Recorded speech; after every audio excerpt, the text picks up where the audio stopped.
Social enterprise and community outreach best practices. This was a research project performed over the last couple of months by Muhammad, Catherine, and Carla Langhorst. And this video outlines the results. So the agenda, the background, why was this research project pursued? What was the methodology taken? And then the results. So the use of volunteers, financial stability, collaborations and partnerships, innovation and continuous improvement, social justice, and stakeholder feedback. And then how all of these interact, creating the key learnings and the conclusion. So the background. What ties this all together? Well, social enterprises are a very valuable tool. They are something that is definitely a trend in today's society and something that many nonprofits are actually striving to become more of a social enterprise in general. And many private organizations or even corporations have the social enterprise or the social side to them, so providing social benefits.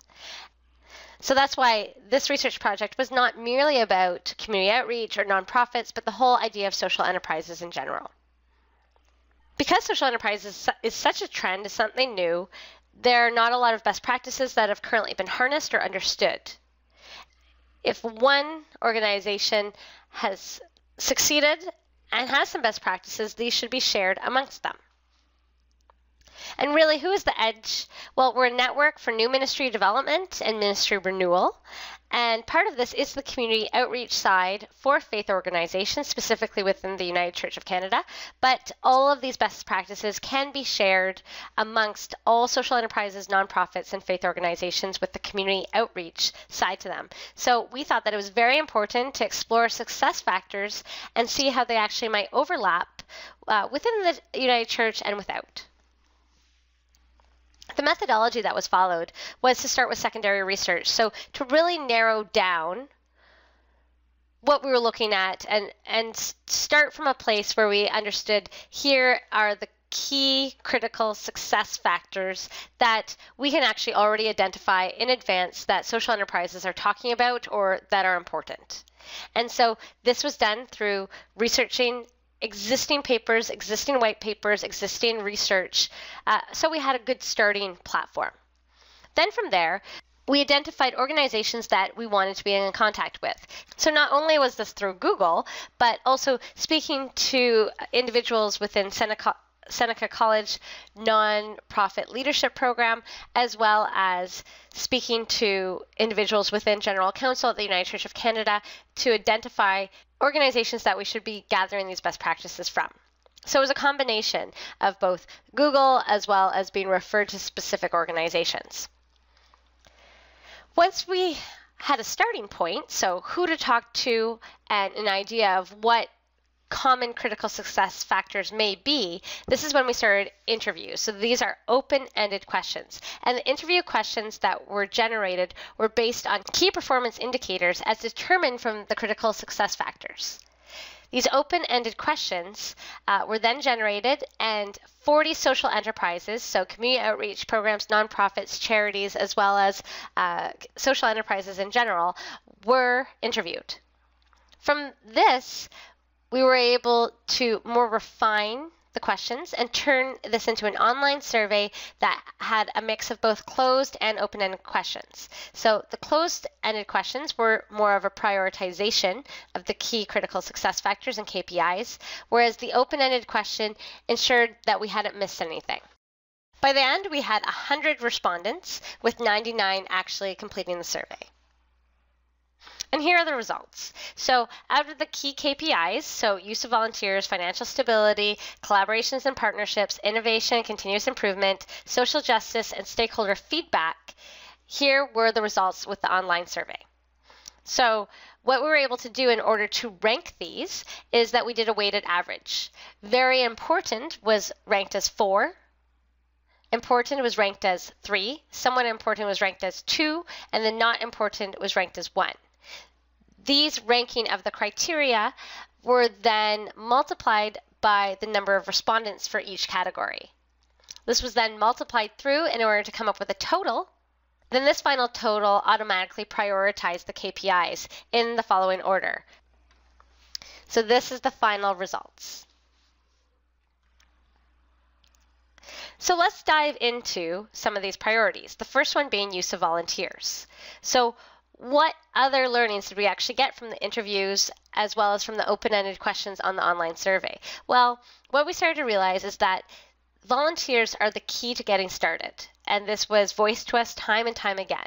In fact, when you start any sort of nonprofit, charity, or community outreach, it should start with the passion of the volunteers and the dedication of the volunteers. Once you have the volunteers in place, that's a great starting point, but you do also need the volunteers to keep the momentum up. So that's why you want to make sure that whatever programs that you're running, whatever initiative you're running, the volunteers are definitely engaged. And the key is that you want to have some full-time as well as some that are more sporadic, but you do need to have that balance.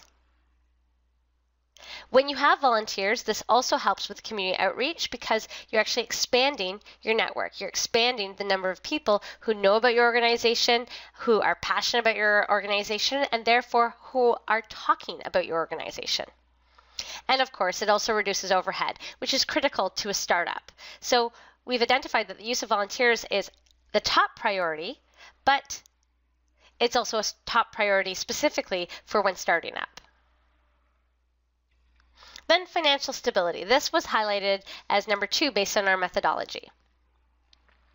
And the reason it was is that although the other priorities or the other critical success factors are so important, without financial stability, an organization simply isn't sustainable.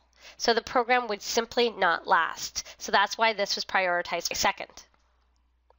Another trend or thing that was actually talked about is that you needed more than one source of income. And this became extremely necessary. That is part of sustainability. So if you only have one source of income, that could eventually become a problem, especially with flex in governments, changing of the guard on that, or even where budgets are then allocated differently at each budget. So if you are focused on government funding, that could be a problem. Being self-reliant is also a big trend right now. So actually charging for your products and services or having these multiple forms of income in order to make sure that you're actually reliant. So maybe investments, multiple foundations that you're working with, or otherwise. And the interesting thing about financial stability is that not one respondent indicated that this was not important. So if we go back to here, we can actually see that not important was at 0. Whereas with volunteers, there were 2% of respondents that said, you know what, that's not important, but 0 for financial. Collaboration and partnerships came up as number 3. So partnerships are critical more as a catalyst. That's what came out of this, is that partnerships actually allow organizations to get more volunteers, to get more funding, and actually collaboration and partnerships helps with all the critical success factors. So this started to be looked at more as an enabler. And in fact, we were able to identify from all of the research that we've done in the interviews that there's actually specific landmarks that we're looking for. In fact, if you have 10 partners or collaborations, you can actually have financial stability. So that's actually tied together. And yet when you have 20, it's exponentially better. So you break even at about 10 partnerships, but you're exponentially better at 20. And the interesting thing is, out of all the interviews of 40 organizations, not one had actually over 26 partnerships. So it seems that at the 20, 25 mark, it doesn't seem to grow beyond that, probably because of lack of additional resources, time, and really the effort that it takes to maintain partnerships and collaborations.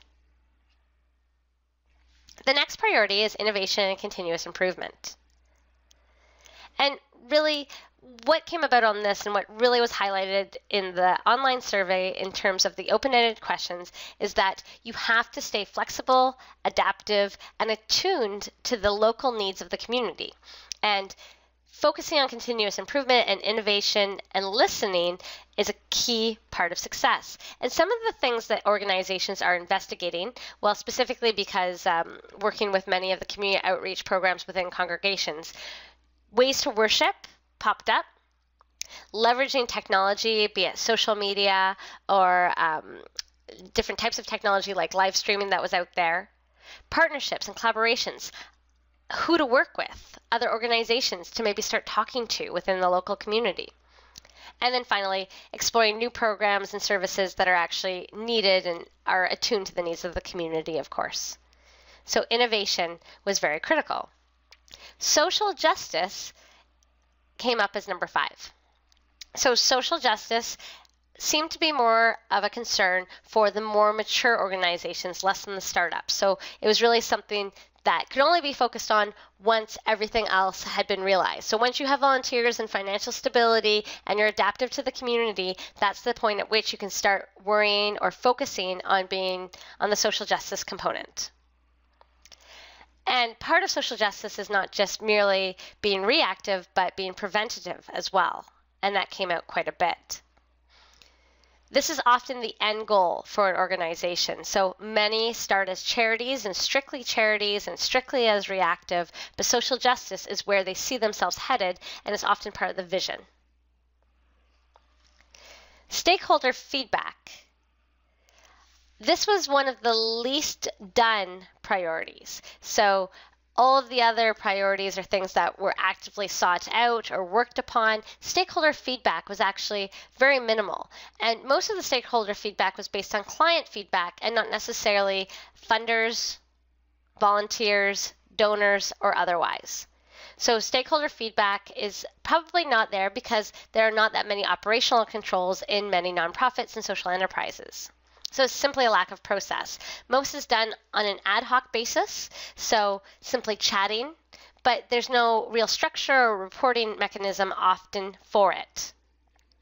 What was also identified is that this is also a catalyst for social justice, so getting the feedback and involving the clients, as well as a catalyst for overall innovation.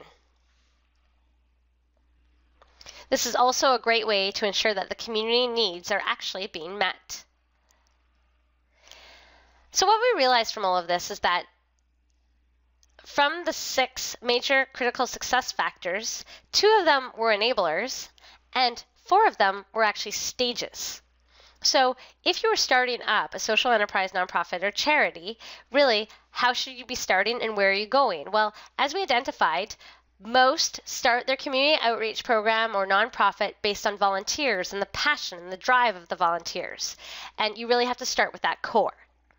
And what we also identified is that it's only really mature organizations, or it's the vision or end goal for an organization for the social justice side. So really what we're seeing here is we're able to see the beginning and the end of the growth phase for a social enterprise. So starting with the volunteers and reaching towards social justice. Once you start with the volunteers and passion and you have things going, then the next step is you really have to start worrying about your sustainability. So now we started it worked, we have passionate volunteers, but will we be around in 3 months from now? So financial stability is actually the second stage. And it's interesting that this falls in line with the priorities. So volunteers most important, followed by financial stability. The third piece that then popped up was innovation. Is once you have that stability and you have that structure, it's very critical to constantly be attuned to your local community and to be listening. So we found that these are actually the 4 stages of development.